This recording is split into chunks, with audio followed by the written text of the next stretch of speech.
Guys, today we're unboxing another motherboard. This motherboard is from Asus and this is the B850M-Plus WiFi. So this is a TUF gaming motherboard and it is an AMD motherboard. It's got the AM5 socket on there. This is the sides of the box that the motherboard comes in. There's a little picture illustration of the motherboard with the TUF gaming logo. We'll take it out of the box now. This is an AM5 socket, so you'll see over here that it takes AM5s, the 9000, 8000 and 7000 series. Memory on this will be DDR5 and the Ethernet is a 2.5 gig Ethernet. This motherboard also has the Bluetooth and wireless connection already on the board. So let's get it out of the box and have a look at the motherboard.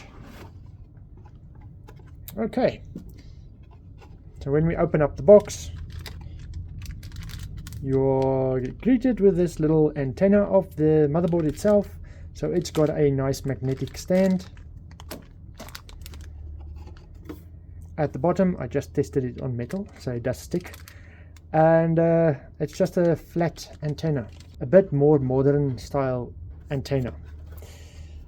If you take away this paper cover, there's the motherboard in a proper anti-static bag.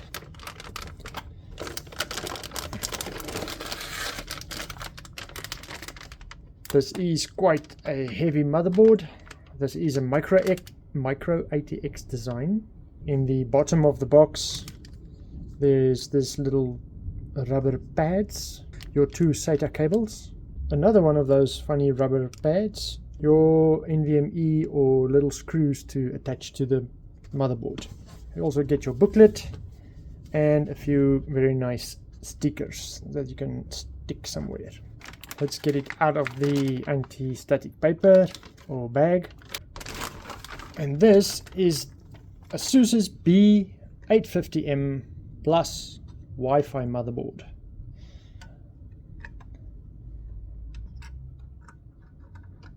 There's your AM5 socket. I'm just going to keep that safe for now. And you can see that it's got the AMD clips for the AMD coolers on the motherboard. It's got a long row of solid state capacitors next to the processor. I don't know the reason for that, but most probably to keep everything stable.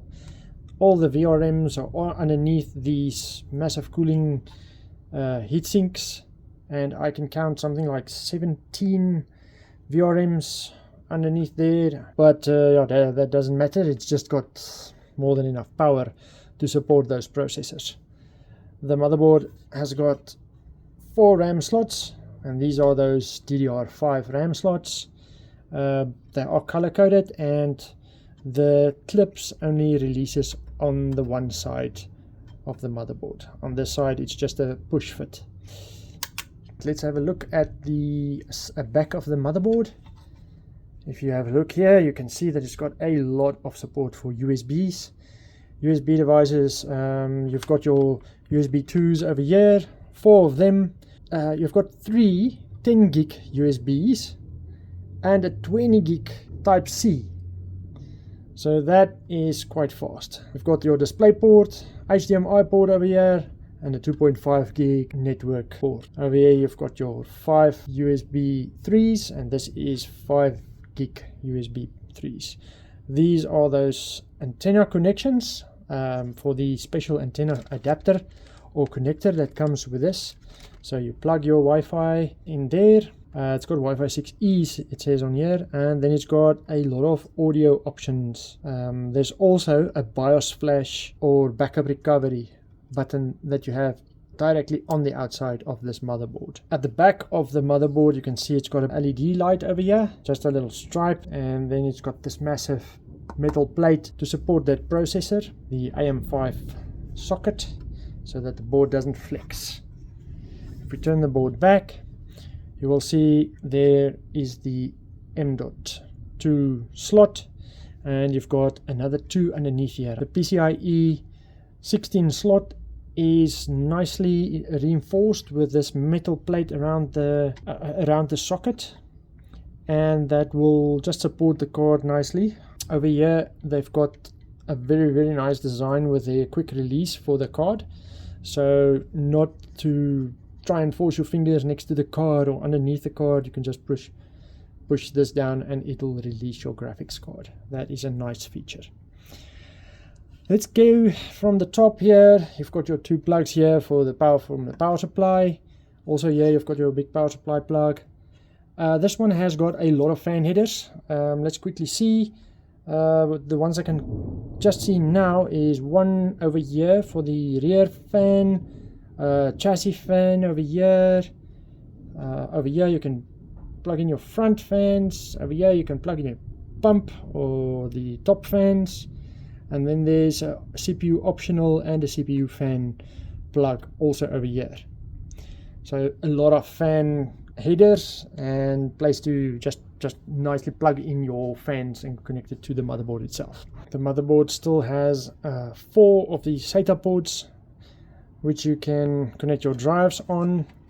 It's got the USB 3 and the type C for the front of the desktop. So you can connect your chassis USB 3 and type C over here, and over here you've got your LEDs. It's got 3 of those supporting RGB, I think ARGB, but this says ADD Gen 2, so you've got 1, 2, 3 of those.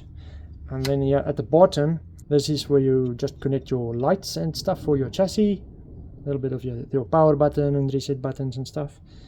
You've got your COM port. You can still connect a serial port on this board, and a USB, another USB 2 port. Here we have the audio plug, and you've got a nice audio amplifying chip over here. Let's quickly take off these covers and see how it looks where you plug in your NVMe's.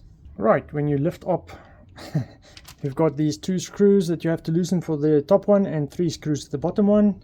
If you take this little cover off, just comes straight off. There's your little sticker or heat pad. You can just remove this piece of plastic before you install your NVMe.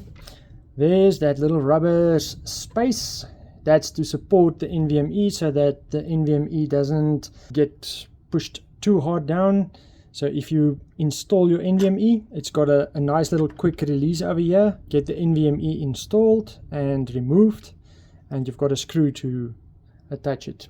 The NVMe will just plug into that slot and click in here. The same for these. Let me just remove this quickly. So over here also you must add those little rubbers to give the NVMe a bit of support, because if those things bend, it's not good. Over here you can see that little screw that we also got with this little screw pack. I'm not going to take it out now, but that screws in here, and then you can install different lengths of NVMe's M.2s. So yeah, that's a quick unboxing of that's a quick unboxing of the TUF Gaming B850M Plus Wi-Fi motherboard, and hopefully you just enjoyed it. Thanks for watching.